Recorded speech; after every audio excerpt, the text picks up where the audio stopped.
አንዲት ብቸኝነት የከበባት ሴት ፍቅርና ሙቀት በሌለው ትዳር ውስጥ በመታፈኗ ከዝምታና ከባዶ ሕይወት ለማምለጥ በአንድ ሃይስኩል የስፖርት መምህር ሆና መስራት ትጀምራለች። ነገር ግን ደፋርና በራሱ የሚተማመን አንድ ወጣት ተማሪ ካገኛት በኋላ ሁሉም ነገር ይቀየራል። ይህ ወጣት ለረጅም ጊዜ በውስጧ ጠፍቷል ብላ ያሰበችውን ስሜት እንደገና ይቀሰቅሰዋል። መጀመሪያ ቀላል የሚመስል መቀራረብ ቀስ በቀስ አደገኛ ወደሆነ ሚስጥራዊ ግንኙነት ይቀየራል። ከዚያም ሳታስበው ለረጅም ጊዜ የናፈቀችው ፍቅርና ፍላጎት በዙሪያ ያለውን ሁሉ ነገር ማፍረስ ይጀምራል። በመጨረሻም አንዳንድ ፍላጎቶች የሚያስከፍሉት ዋጋ ፍቅር ብቻ እንዳልሆነ፣ ሁሉንም ነገር ሊያሳጣ እንደሚችል በጣም ዘግይቶ ይገባታል። ፊልሙ በ40ዎቹ መጨረሻ ዕድሜ ላይ የምትገኘዋን ቆንጆዋን አኒታን ያስተዋውቀናል። እሷ በምትኖርበት ውድ የመኖሪያ አካባቢ በጠዋት መሮጥ እንደ ዕለት ተዕለት ልምዱ አድርገዋለች። በዚህም ጊዜ አኒታ በአንድ ታዋቂ ሃይስኩል የስፖርት መምህር ሆና ተቀጥራ እንደምትሰራ እንዲሁም የምትኖርበት ትልቅና ውብ ቤት በጣም የተሳካለት ጠበቃ ከሆነው ባለቤቷ ሄይስ ጋር በተጋባችበት ምክንያት እንደሆነ እናውቃለን። ሆኖም የሁሉ ምቾትና ሀብት ቢኖራትም ሄይስ ሁል ጊዜ በስራ ስለሚጠመድና ከአንድ ጉዳይ ወደ ሌላ ስለሚሮጥ ብዙ ጊዜ ቤት ስለማይገኝ አኒታ ብቸኝነት ይሰማታል። ቀስ በቀስ በቤታቸው ያለው ሙቀት ጠፍቷል። አኒታም በመጨረሻ ይህንን ሁኔታ ለመልመድ ትገደዳለች። ጠዋት በማግስቱ አኒታ ወደ ትምህርት ቤት ለመጀመሪያ ቀኗ በሙሉ ጉጉትና ጉልበት ትሄዳለች። አዲሶቹን ተማሪዎቿን በደስታ ተቀብላ ራሷን ታስተዋውቃለች። ከዚያም እያንዳንዱን ተማሪ ራሱን እንዲያስተዋውቅና ስለ ራሱ ልዩ የሆነ አንድ ነገር እንዲናገር ትጠይቃለች። ሁሉም ተማሪዎች ተራ በተራ እየተነሱ ራሳቸውን ሲያስተዋውቁ ተራው ማርከስ የተባለ ወጣት ላይ ይደርሳል። ማርከስም በሙሉ መተማመን ራሱን ቆንጆ እንደሆነና ስለራሱ ተገቢ ያልሆነ የግል አስተያየት ይናገራል። ይህም በክፍል ውስጥ አስፈሪ ጸጥታ ይፈጥራል። አንዳንድ ተማሪዎች በሳቅ ይፈነዳሉ። በዚያው ቅስፈት ማርከስ ከሌሎች ተማሪዎች የተለየ ስብዕና እንዳለው እንረዳለን። አኒታ ወደ ቤት ከተመለሰች በኋላ የሄይስ ልጆች አባታቸውን የልደት ቀን ለማክበር ወደ ቤት ይመጣሉ። በዚህም ጊዜ ሄይስ ቀደም ሲል 2 ልጆች ያሏት ሚስቱ ከሞተችበት በኋላ አኒታን እንዳገባ እናውቃለን። ምንም እንኳን ከልጆቹ ጋር ያላት ግንኙነት ጥሩ ቢመስልም አኒታ አሁንም ቢሆን በሕይወቷ የጎደለ አንድ ነገር እንዳለ ይሰማታል። በዚያው ምሽት አኒታ ከባለቤቷ ጋር ለመቀራረብ እንደገና ትሞክራለች። አብረው ቀላል ጊዜ እንዲያሳልፉ ሐሳብ ታቀርባለች። ነገር ግን እንደ ሁል ጊዜው ሄይስ በስራ ተጠምዶ ስለሚገኝ ሐሳቧን አይቀበልም። አኒታም በድጋሚ በብቸኝነት ብስጭት ውስጥ ትቀራለች። በማግስቱ ጠዋት አኒታ ገላዋን እየታጠበች ሳለ የቤቱ ደወል ይጮሃል። በፍጥነት ሄዳ በሩን ስትከፍት ግን ማንም የለም።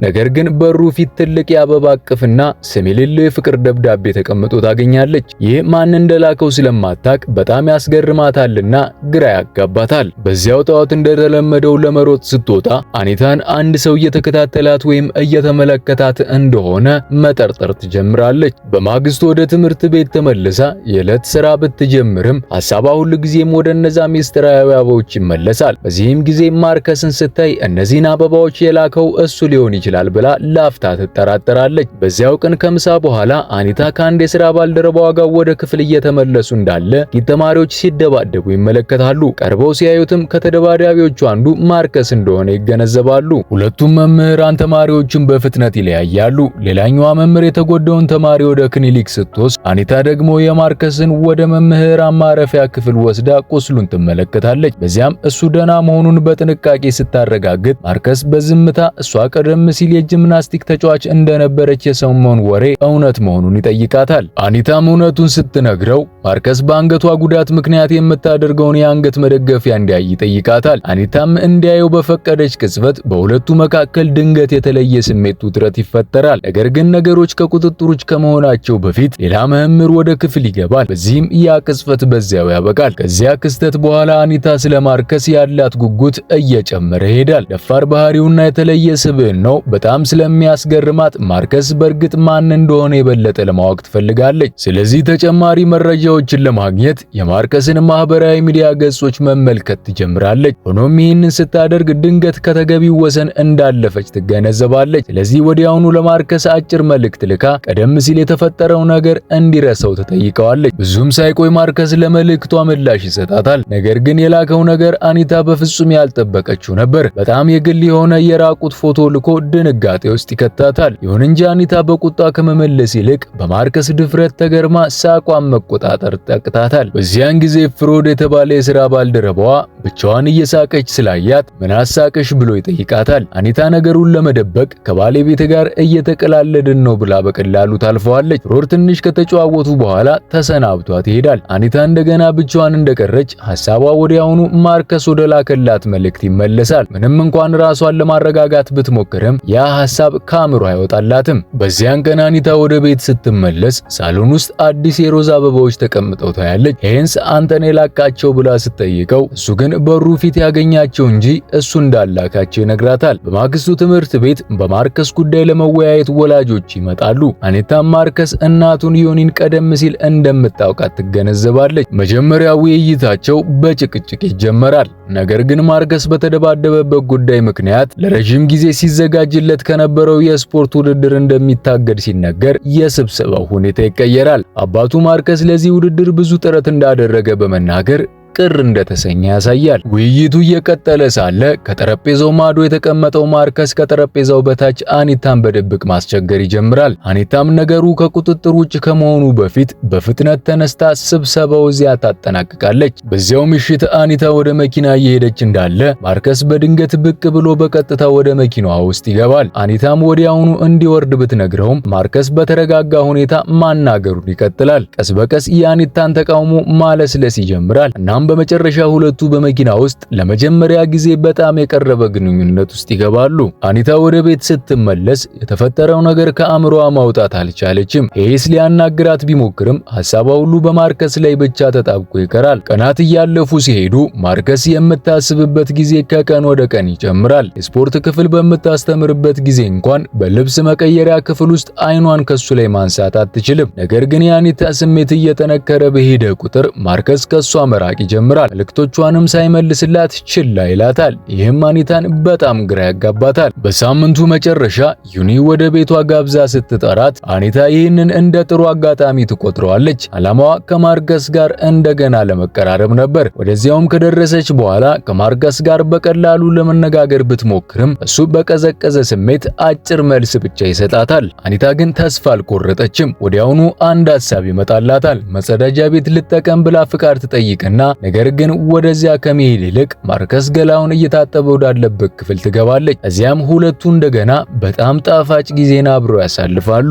በዚህ መካከል ሄስ በአኒታ ባህሪ ላይ ለውጥ መኖሩን መገንዘብ ይጀምራል። አብረው በሚሆኑበት ጊዜ እንኳን አኒታ ሐሳቧ ሌላ ቦታ እንደሆነ ትታያለች። ብዙ ጊዜዋንም ስልኳ ላይ በመመልከት ታሳልፋለች። አንድ ቀን ወደ አንድ ዝግጅት በመኪና እየሄዱ እንዳለ ሄስ በመጨረሻ ምን እንደተፈጠረባት ይጠይቃታል። አኒታ ግን በተረጋጋ ሁኔታ አንዲት የሥራ ባልደረባዋ ምክር እየጠየቀቻት መሆኑን በመናገር ነገሩን ታልፈዋለች። ሄስ ምንም እንኳን በራሱ ቢቀበለውም አኒታ የሆነ ነገር እንደምትደብቅ ጥርጣሬው አልጠፋም። በዚህ ጊዜ ማርከስን የማግኘት ፍላጎት በአኒታ ውስጥ ከመቼውም በላይ እየጨመረ ይሄዳል። በዝግጅቱ ላይም እያለች ሐሳቧ በሙሉ በሱ ላይ ተጠምዶ ስለነበር በምንም ነገር ላይ ትኩረት ማድረግ አልቻለችም። በመጨረሻም ዝግጅቱ ከማለቁ በፊት ትታ ማርከስን ለመፈለግ ትወጣለች። መጀመሪያ ወደ ቤቱ ሄዳ ስትጠይቅ እናቱ ዩኒ ማርከስ በእግር ኳስ ልምምድ ላይ መሆን እንዳለበት ትነግራታለች። አኒታም ሳታመነታ ወደ ትምህርት ቤት ትመለሳለች። ነገር ግን ወደዚያ ስትደርስ ማርከስን አታገኘውም። ከጓደኞቹ አንዱን ስትጠይቀው አሁን በአንድ ካፌ ውስጥ ከጓደኞቹ ጋር እንዳለ ይነግራታል።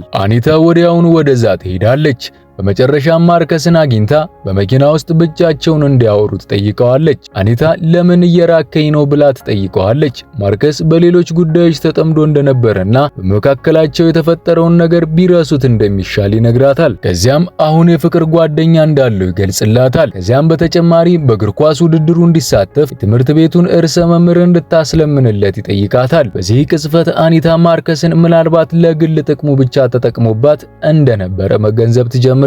በማግስቱ አኒታ ወደ ትምህርት ቤት ስትሄድ በኤሮቢክስ ክፍሉ ውስጥ ትምህርት ለማስተማር ብትሞክርም የማርከስ ትዝታ ከአእምሮ አይወጣም። ይህም ትምህርቷ ላይ እንኳን እንዳታተኩር ያደርጋታል። በንዴት ተነስታ ተማሪዎቹን ብዙ ዙር እንዲሮጡ ካዘዘቻቸው በኋላ እሷ በዝምታ ወደ ወንዶች መልበሻ ክፍል ትሄዳለች። እዚያም የማርከስን ስልክ ታገኘዋለች። ስልኩንም ወስዳ መክፈት ከቻለች በኋላ በፎቶቹ ውስጥ ማርከስ ከአዲሷ የፍቅር ጓደኛው ሚና ጋር የተያያዙ የግል ፎቶዎችን ታገኛለች። ከዛም አንዳንድ ፎቶዎችን መርጣ መርጣ በይፋ ታሰራጫቸዋለች። በማግስቱ እነዚያ ፎቶዎች በሰፊው ከተሰራጩ በኋላ አኒታ ወደ ሚና ቀርባ የምታጽናናት ትመስላለች። በውጭ ደጋፊ ሰው ብትመስልም በውስጧ ግን ስሜቷን በመጠቀም ከማርከስ እንድትርቅ ለማድረግ ትሞክራለች። በሳምንቱ መጨረሻ ከዩኒ ጋር ብዙ ጊዜ ለማሳለፍ ትሞክራለች። ዓላማዋም ስለ ሚና መጥፎ አስተያየት እንዲኖራትና ተጽዕኖ ማሳደር ነበረ። ነገር ግን ዩኒ በአኒታ ንግግር አትሸነፍም። በዚያው ምሽት አኒታ ማርከስና ሚና አብረው ሲሳሳቁ ፍቅራቸውንም በግልጽ ሲያሳዩ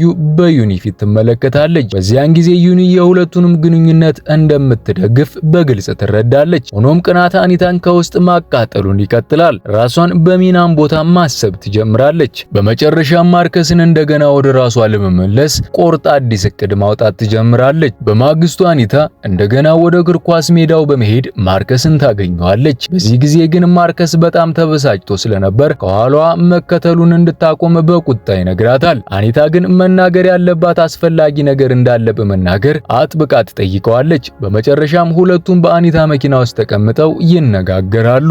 መኪና ውስጥም አኒታ እጅግ የሚያስደነግጥ ዜና ታሳውቀዋለች። ከማርከስ ልጅ እንደጸነሰች ትነግረዋለች። ይህ ልጅ የሱ ብቻ መሆኑን በእርግጠኝነት ትናገራለች። ምክንያቱም ባለቤቷ ሄዝ ከብዙ ዓመታት በፊት ልጅ እንዳይወልድ የሚያደርግ ሕክምና እንዳደረገም ትነግረዋለች። ይህንን ሲሰማ ማርከስ በድንጋጤ ይዋጣል። የተፈጠረውን ሁኔታ ለመረዳት ይሞክራል፣ ነገር ግን ግራ ይጋባል። አኒታ ግን እንዲረጋጋ በመንገር ይህ ጉዳይ በሚስጥር እንዲቆይ ትጠይቀዋለች። ከዚያም እንደገና ወደ ራሷ ለማቅረብ ትሞክራለች። በዚያው ቅስፈት ማርከስ በጣም ተጨንቆና ግራ ተጋብቶ ስለነበር ምንም ማለት ሳይችል በዝምታ ይቀመጣል። ራሱን መውጫ የሌለው አስቸጋሪ ሁኔታ ውስጥ እንደገባ ይሰማዋል። ከጥቂት ቀናት በኋላ አኒታ በአንድ የገበያ ማዕከል ውስጥ ከስራ ባልደረባ ፍሬድ ጋር አጋጣሚ ትገናኛለች። ሲወያዩም በትምህርት ቤት ውስጥ አንዲት መምህር ከተማሪዋ ጋር ግንኙነት እንዳላት ወሬ እየተሰራጨ መሆኑን ያነሳል። አኒታ ፊቷ ላይ ምንም እንዳልሆነ ለማሳየት ብትሞክርም ልቧ በፍጥነት መምታት ይጀምራል። ፍሬድን ተሰናብታ ወደ መኪናው ስትመለስ ግን ከዚያ የከፋ ነገር ይጠብቃታል። መኪናዋ በሙሉ በስድብ ጽሑፎች ተጽፎበት ታገኘዋለች። ይህን ማን እንዳደረገው አታውቅም። ነገር ግን ሁኔታው ከቁጥጥር ውጭ መሆን እየጀመረ እንደሆነ በግልጽ ይታያል። በማግስቱ ጠዋት እንደተለመደው ለመሮጥ ብትወጣም ሰላሟ ብዙም አይቆይም። ወደ ቤት ስትመለስ ለማርከስ ያሳየችው የእርግዝና አልትራሳውንድ ፎቶ በኩሽናዋ ጠረጴዛ ላይ ተቀምጦ ታገኘዋለች። ይህንን ለመረዳት ገና ሳትችል እውነቱን በቅጽበት ይገባታል። ሄዝ ሁሉንም ነገር እንዳወቀ እሷም ምንም ለማስረዳት ሳትችል የቤቱ ደወል ይጮሃል። በሩን ስትከፍተው ከፊቷ የቆመችው ዩኒ ናት። ዩኒም በቁጣ አኒታን ትገስጻታለች። ከልጇ እንድትርቅና በህይወቱ ጣልቃ መግባቷን እንድታቆምም ታስጠነቅቃታለች። ከዚያም በእርግጥ እርግዝናው ነበር ወይስ አልነበረም በማለት ትጠይቃታለች። በመጨረሻም አኒታ እውነቱን ታምናለች። እርግዝናው ውሸት እንደነበረና ማርከስን እንዳታጠው በመፍራት ያደረገችው ተስፋ የቆረጠ ሙከራ መሆኑን ትናገራለች። ከዚያም በኋላ በራሷ ድርጊት እጅግ ታፍራለች። ማድረግ እንዳለባትም ግራ ይገባታል። በዚያው ምሽት ከቤቷ ወጣ ወደ ሆቴል ትሄዳለች። ሐሳቧን ለማረጋጋት ብትሞክርም የድርጊቷ ውጤት መከተሉን አያቆምም። በማግስቱም ወደ ቤት ስትመለስ በሩን መክፈት አልቻለችም። ሄዝ የመግቢያውን ኮድ ቀይሮታል። እቃዎቿንም በጋራዡ ፊት ለፊት ታሽገው ታያቸዋለች። በስራ ቦታዋም ሁኔታው ከዚህ የተሻለ አይደለም። ከስራም ትባረራለች። ስሟ ሙሉ በሙሉ ይጎድፋል። እቃዎቿን ከሰበሰበች በኋላ ለተማሪዎች ወላጅ ይቅርታ ለመጠየቅ ብትሞክርም ከፈጸመችው ስህተት ግን ማምለጥ አልቻለችም። በዚህ ጊዜ ሄዝ ማርከስን በመኪና ወደ ትምህርት ቤት ሲያደርሰው ታያዋለች። ታናግረው በፍጥነት ብትሮጥም እሱ ከዚያ ቀድሞ ሄዶ ነበር። ይህም በመጨረሻ የደረሰባት ነገር ውስጥ ሄዝ እጁ እንዳለበት ጥያቄ ያስነሳል። በመጨረሻ ማርከስ ወደ እሷ መጥቶ በቀሪ ህይወቷን መልካም እንዲገጥማት ይመኝላታል። ፊልሙም ሲያበቃ አኒታ ሁሉም ነገር እንዳጣች እያሰበች ብቻዋን በዝምታ ተቀምጣ ትታያለች። የራሷን ውሳኔዎችና ድርጊቶች ያስከተሉትን ከባድ ውጤት ለመቀበል ትገደዳለች። በጥልቅ ጸጸት ውስጥ ሆናም ህይወቷን እንዴት እንደፈራረሰ ታሰላስላለች። ለዛሬ ያቀረብንላችሁ ፊልም ይህንን ይመስል ነበር። ከተመቻችሁ ቻናላችንን ሰብስክራይብ ማድረጋችሁ እንዳትረሱ።